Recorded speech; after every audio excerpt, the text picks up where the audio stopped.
Magandang buhay po at welcome back dito sa aking Mathematics Tagalog tutorial. Sa video na ito ay papaliwanag ko po sa inyo on how to solve right triangle applying 6 trigonometric ratio. So magpipresent po ako ng examples kagaya po nito. This is a right triangle ABC and meron po tayong given angle A which is 55 degrees and we have side A which is equal to 20. So ang hahanapin po natin, ito po, find side B. Okay, ito pong side na ito. Number 2, side C. This one, ito po yung ating hypotenuse and angle B. So ito po ay unknown angle B. So paano po yan i-calculate?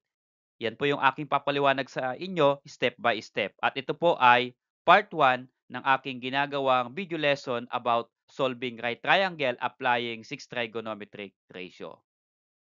Okay, so let's start. So again, this is part 1. So ito po yung ating figure, triangle or right triangle ABC at ito po yung ating hahanapin. Okay, so to solve for number 1, side B, kailangan po natin na i-analyze yung ating given. So ang given po natin dito ay angle 55 degrees at side A 20. So una po hanapin natin yung o i-calculate natin yung side B. So to calculate side B, kailangan natin yung SOHCAHTOA. So ito po yung ating mnemonic term or keyword para ma-identify natin or ma-remember natin yung formula of the 6 trigonometric ratio. Okay, so tingnan po natin. First, to solve for side B, ang unang titingnan po natin ay ito pong angle natin. So ang angle po natin ay angle A, ito po yung theta natin. Okay? So lagyan ko po ng theta.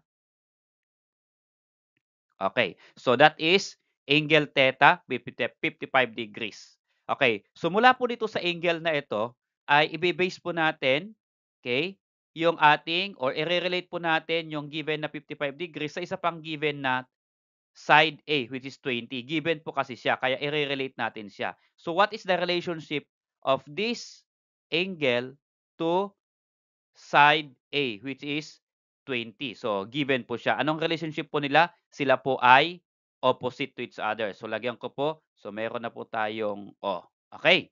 Next, i-relate ulit natin itong angle na ito doon sa ating hinahanap na side B. So i-relate po natin dito sa side B. So ano po ang relationship nitong theta na ito or angle theta na ito dito sa ating side B? So sila po ay adjacent. Okay, so lagyan ko po, sila po ay adjacent. Okay. So meron na po tayong dalawa, opposite and adjacent. So mula po sa SOHCAHTOA, titingnan po natin dito kung ano dito po ang may OA. Okay, ang may OA po sa SOHCAHTOA ay ito pong TOA. Ano po? So TOA, ibig sabihin, ano po ang gagamitin po natin diyan? Yan po ay tangent. So to solve for side B, kailangan po natin gamitin natin ay tangent kasi ito po ay TOA. Okay, so for side B, ito lang po 'yon. Ang ating formula ay tangent theta is equal to opposite over adjacent. Okay, substitute po natin yung ating given. So tangent theta, so ang theta po natin ay given which is 55 degrees. So tangent 55 degrees. Okay? Next, ano po yung opposite? Nilagyan ko po dito yung O. Ang opposite po ay 20. Okay, this one. So ilagay po natin dito 20. Divide by, ang denominator po natin ay A which is adjacent. Ito po yung ating A na nilagyan ko po kanina, adjacent. Ito po ay side B. So ito po ay unknown. So ilagay lang po natin dito side B. Okay, notice sa ating formula na na-generate or equation, ang unknown po natin dito ay B. So para makalculate po natin yung side B. So simplifying this equation, ang gagawin lang po natin dito ay cross multiply. So, ang denominator po ng tangent 55 is 1. Okay? So, para makuha po natin yung cross multiplication. So, ito po yung unknown natin, B. I-cross multiply po natin sa tangent 55 or i-multiply natin sa tangent 55 kasi andito po yung unknown. So, tangent 55 times B is B tangent 55. So, unahin po natin yung number or whole number bago po yung tangent 55 is equal to, multiply natin, 20 times 1, that is equal to 20. So, equal to 20. So, ito na po yung ating equation. B tangent 55 is equal to 20.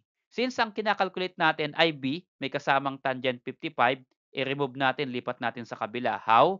Divide by tangent 55 to both side of the equation. So, ang purpose nito, bakit po na tayo nag-divide ng tangent 55 para matanggal po yung tangent 55. So, i-cancel po natin ito pong tangent 55.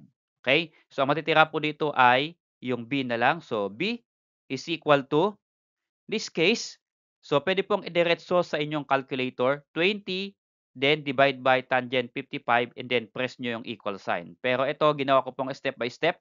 Pwede naman pong i-tangent 55 po muna. Okay, so 20 muna, divide by, ipe-press natin yung tangent 55 sa inyong calculator. So, take note, sa pagpipress po ng, o resolve po ng tangent 55, kapag cellphone ang ginamit at scientific calculator, na mismong calculator, so may konting difference po. Ano po? Okay, so paano po i-press yung tangent 55? Ganito lang po yon.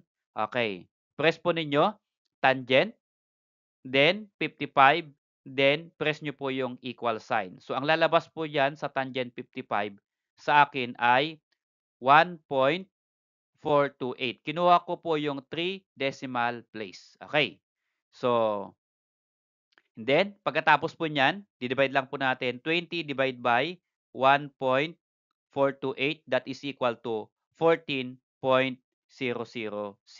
Okay. So, yung nakuha po natin na 14.006, yan po yung side B. Ito po yung number 1 sa hinahanap natin. So, lagay ko po, side B is equal to 14.006. Okay, so for number 2 question, we are going to calculate side C. So ito po yung ating side C, which is the hypotenuse of the right triangle. Okay, so to solve for side C, again, i-analyze po natin yung ating figure ulit. Okay, ito po ulit yung given natin.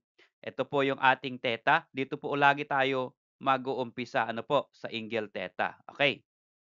The next, again, since ito po ulit yung given natin, i-relate ulit natin yung theta natin doon sa ating given. So sila po ay, ano po, again, sila po ay opposite to each other. So lagyan ko po ulit yung 20 as our opposite. Next, okay, so ang hinahanap po natin ay side C. Ito po yung side C. O ngayon, i-relate po natin itong angle theta sa side C.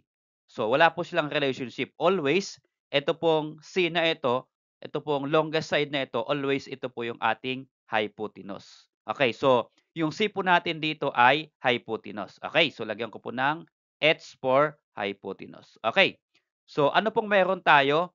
OH. Sa Sukatowa, alin po ang may OH? Ito pong SO. So, ibig sabihin, S sign po yung ating gagamitin. So, ano po yung formula na gagamitin po natin para makalculate po natin itong side C natin? So, ang gagamitin po natin ay sin, kasi SO. Ang formula ay sin theta is equal to OH, kaya opposite over hypotenuse. So, ito po yun. OH opposite over hypotenuse. Okay, substitute natin yung given natin. Sin theta, ang theta po natin ay 50 degrees or 55 degrees. So, sin 55 degrees is equal to, ang opposite po natin ay 20. Okay? At ang ating pong C ay, or hypotenuse ay C. Kaya ito po ay, opposite is 20 divided by hypotenuse ay C. Okay, tama po ba?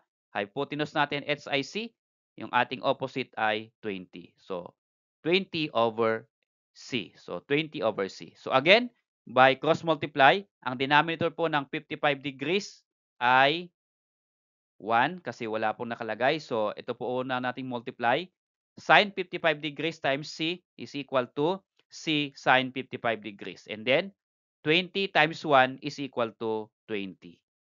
So again, ang ating pong equation ay C sin 55 degrees equal to 20. C po ang kinakalculate natin, side C. So mayroon pong sin 55. So we are going to divide sin 55 to both side of the equation so that we can cancel sin 55. So that, dito po ang matitira po dito ay C na lang. Is equal to, again, ang ginawa ko po dito ay sin 55 muna. Kaya, hindi ko po dinerecho. 20 divide by ang sin 55. Press nyo po ulit sa calculator nyo. Sin, then 55, then last press equal sign. Ang ilalabas po niya, sa akin, ang nilabas po ng calculator ko ay 0.819. So, marami pong decimal pero kinuha ko lang po ulit yung 3 decimal place. then divide. What is 20 divided by 0.819? So, ang lalabas po dyan sa akin ay 24.420 in 3 decimal place. Okay, so ang ating pong side C is 24.420. Ilagay ko po dito sa number 2. Side C is equal to 24.420. Okay, so how about for angle B? Number 3 question. Ito pong angle na ito. Okay, paano po i-calculate? Ganito lang po yun. Since ito po ay right triangle, ito po ay 90 degrees. Ibig sabihin, yung natitira pang dalawang acute angle na ito, angle A at angle B, ang sum dapat nito ay 90. So that 90 plus 90 na right angle, 180. So, to solve for angle B, ganito lang po yun. Angle B is equal to, since 90 po yung total, kaya 90 minus itong 55 degrees. So 90 minus 55 is equal to 35 degrees. So therefore, ang measurement po ng angle B, ito po ay 35 degrees. Maraming salamat kaibigan. Kung nagustuhan mo yung video na ito, please click like and then subscribe kung bago ka pa lang po dito sa aking channel. And this is the reference for this video lesson.